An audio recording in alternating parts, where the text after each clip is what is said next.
Le 24 juin dernier, le président de la République, Jan Radzwil, enjoignait le vice-ministre en charge des nouvelles villes et de l'habitat, Angelo Zas, à travers une lettre adressée au gouvernement, que celui-ci devait impérativement définir le nouvel emplacement du projet Tanamachuanchu cette année.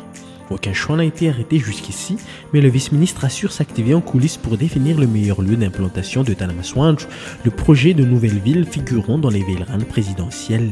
Des critères ont été établis et la proximité de la capitale qu'elle est censée désengorger en constitue l'un des plus importants. Il faut bien évidemment regarder sur des rayons qui vont pas dépasser les 30-40 km autour de Tana.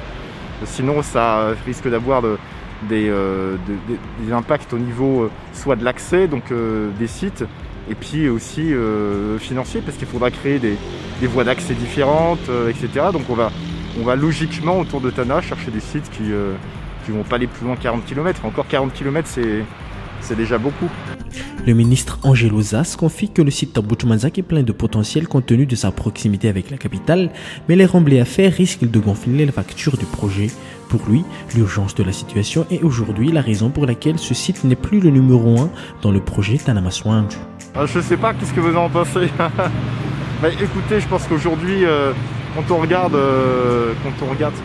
c'est une approche vraiment globale qu'il faut avoir quand on fait une analyse de sites pour des projets comme ça.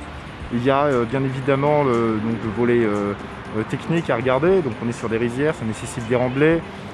Donc ça a un impact au niveau des coûts.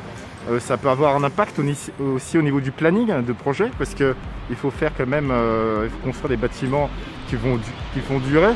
Donc il ne faut pas se précipiter aussi non plus.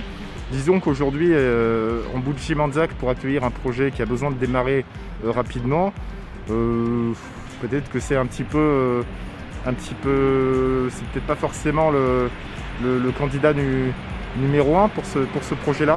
C'est un très beau site, mais voilà, il y a peut-être d'autres considérations à voir et que Monsieur le Président de la République a écouté et a entendu. Outre le projet Tanamachuanchu, le ministère recherche de nombreux autres sites pour implanter de nouveaux quartiers.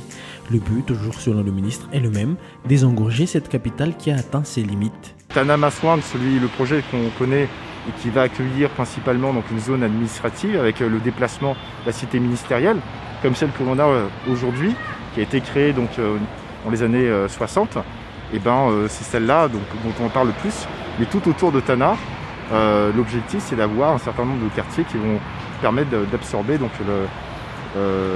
l'activité économique pressante de Tana et puis une partie de l'exode rural. Ce qui est important, c'est que les gens arrivent aussi à s'approprier le projet, à se projeter aussi dans la vision de Monsieur le Président de la République, qui est une vision très pertinente. Je pense qu'on a besoin d'avoir des quartiers satellites comme ça autour de Tana. Ce projet du président Radzwil, annoncé depuis la campagne présidentielle de 2018, devra donc bien prendre son envol cette année, sauf imprévu. Mais l'imprévu est bien là. L'obstacle qui se dresse devant le projet ne sera plus uniquement des propriétaires terriens, mais aussi une épidémie qui ralentit la vie de la nation.